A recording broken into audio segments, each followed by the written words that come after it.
अस्सलामुअलैकुम जी, मैं हुमारी अली। आप देख रहे हैं मेरा चैनल। अमीर फतेह और कैसर बट के रूपोश होने के बाद अमीर मौसब को टारगेट करने का प्लान बेनकाब हो चुका है।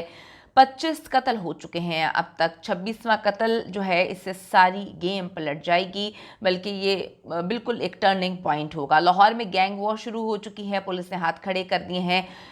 खुल्लम खुला जो है पुलिस की मौजूदगी में, गैर मौजूदगी में यहाँ पे शूट आउट किए जा रहे हैं। एहसन शाह को कत्ल करना सबसे बड़ी गलती करार, इसके पीछे कौन है, उसको क्यों बेनकाब नहीं किया जा रहा, पुलिस किसको बचाने की कोशिश कर रही है।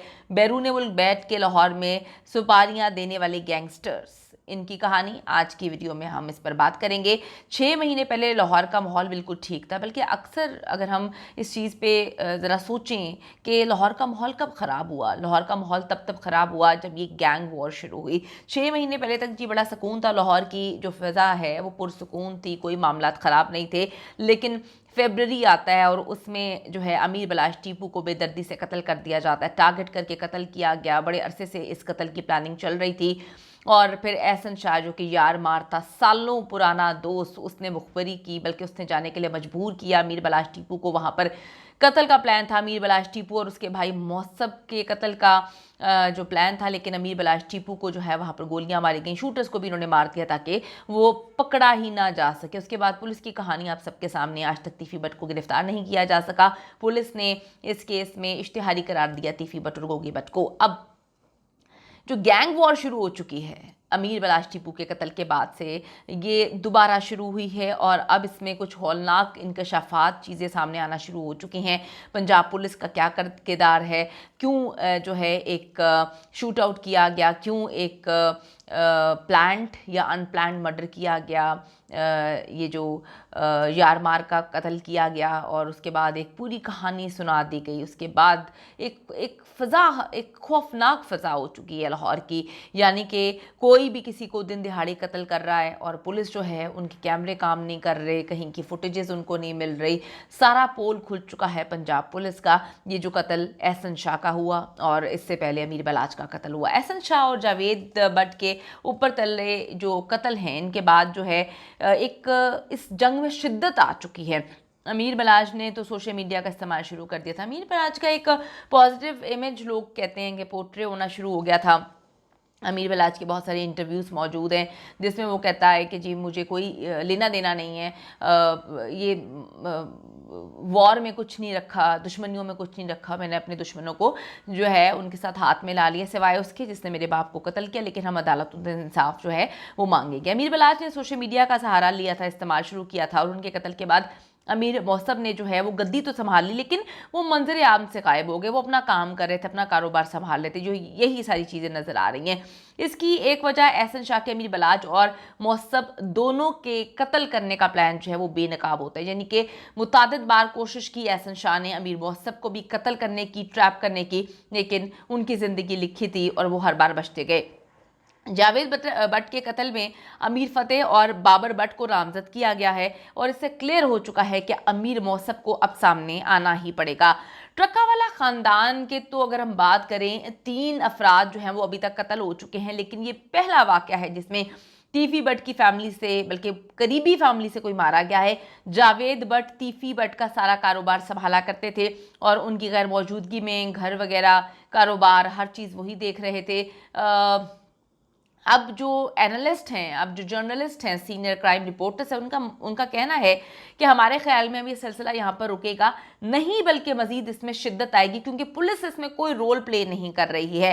एहसन शाह का कत्ल जो है वो पुलिस की कारकर्दगी को दिखाता है, यानी कि वो कत्ल वहाँ से शुरू किया गया, पुलिस इसमें इन्वॉल्व है। मुबैना तौर पे ये कहा जाता है कि पुलिस ने ये जो है पुलिस मुकाबला था जिसमें जो है कहानियाँ सुनाई गई, लेकिन उनकी वालदा की तरफ से इल्ज़ाम ये लगाया गया कि एहसन शाह को पुलिस ने मारा है। अब तक इन दोनों गैंग्स के दोनों तरफ से 25 अफराद कत्ल हो चुके हैं। तीफ़ी बट के खिलाफ 16 कत्ल के मुकदमात हैं, लेकिन हमारा मुल्क, हमारा जो कानून है उसके मुताबिक 15 में वो बाइज्जत बरी हो चुके हैं। आप यहाँ से अंदाज़ा लगाएं। लेकिन बलाज कत्ल केस में अभी भी ये ज़ेर समात है और मुल्क से फ़रार हो चुके हैं, इंटरपोल को मतलूब हैं। लेकिन मोहसिन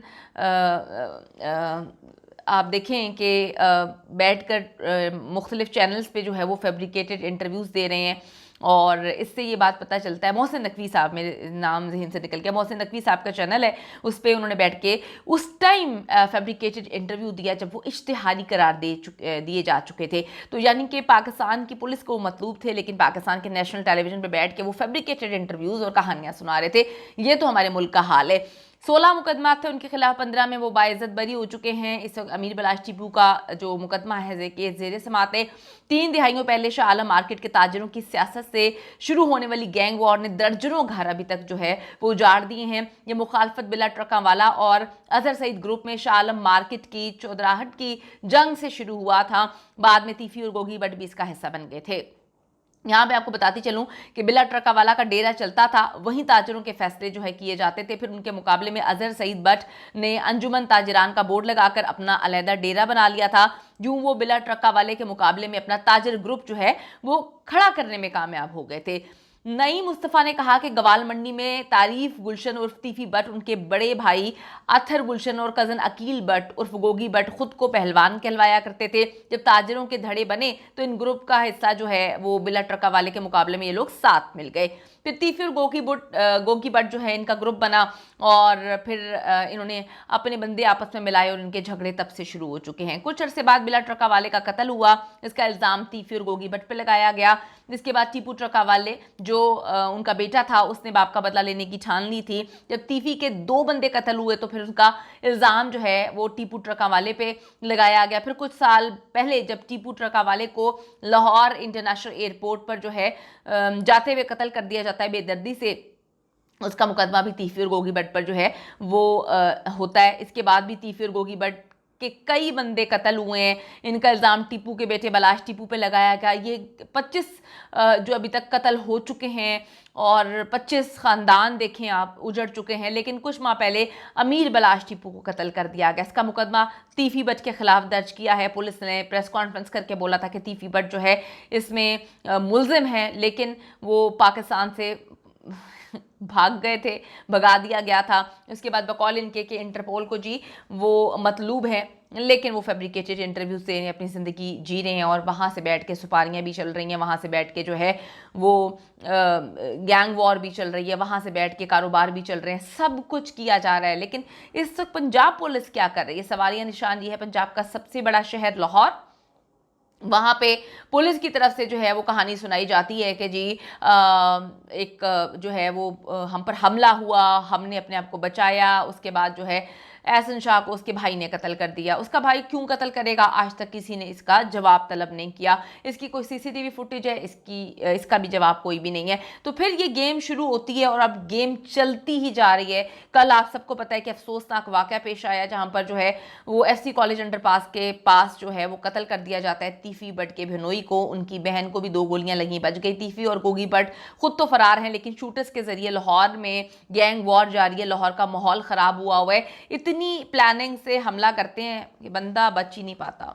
आप ये देखें पुलिस का इसमें क्या रोल है, पंजाब गवर्नमेंट का इसमें क्या रोल है, क्या मामलात हैं। हमजा शहबाज अमीर बलाश टीपू के घर गए थे और कत्ल जो हुआ था उसमें इंसाफ की उन्होंने यकीन दहानी करवाई थी, लेकिन हुआ कुछ भी नहीं, मामलात ऐसे ही चलते रहे।